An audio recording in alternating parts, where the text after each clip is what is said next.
علیکم ورحمۃ اللہ وبرکاتہ۔ جی دوستو، آپ دیکھ رہے ہیں ہمارا یوٹیوب چینل اسلامی معلومات ٹی وی۔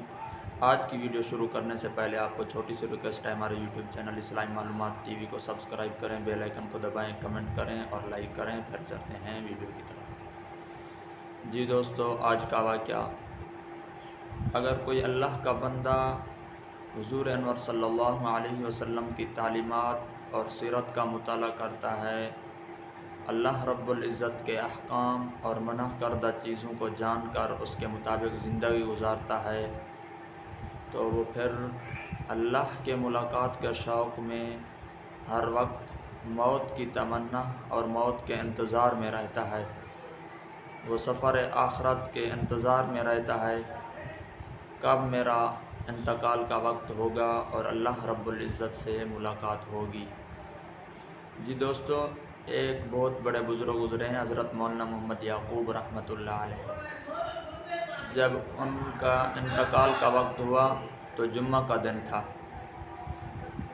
صبح اٹھ کر جلدی سے غسل کیا، عمدہ کپڑے پہنے، چہرے پر مسکراہٹ تھی، بڑے حشاش بشاش نظر آ رہے تھے۔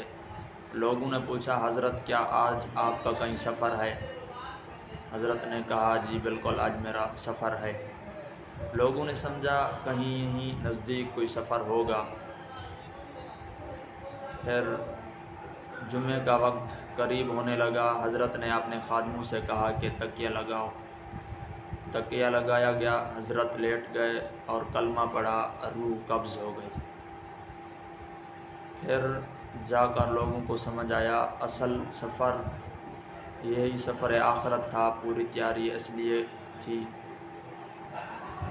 یعنی اللہ رب العزت کے ملاقات کے شوق میں کتنی تیاری کی اور بڑی خوشی سے اس موت کے انتظار میں تھے۔ اس کی وجہ یہ ہے کہ اس نے پہلے اس سفر کی تیاری کر رکھی تھی، اس لیے تو موت کی تمنا اور اس گھڑی کا انتظار تھا۔ اس لیے کہا جاتا ہے انسان جب دنیا میں آتا ہے تو وہ رو رہا ہوتا ہے، لیکن اس کے عزیز اقارب، والدین، دوست احباب ہنس رہے ہوتے ہیں، خوشی کر رہے ہوتے ہیں، مٹھائیاں بانٹ رہے ہوتے ہیں۔ انسان دنیا میں آ کر ایسے زندگی گزارے، جب انسان دنیا سے جائے تو ہنستا جائے، عزیز اقارب، والدین، دوست احباب غم کی وجہ سے رو رہے ہوتے ہیں، لیکن اس کے اعمال ایسے اچھے ہوں جب یہ دنیا سے جائے تو ہنستا جائے اور جنت، حور و غلمان اس کے انتظار میں ہوں۔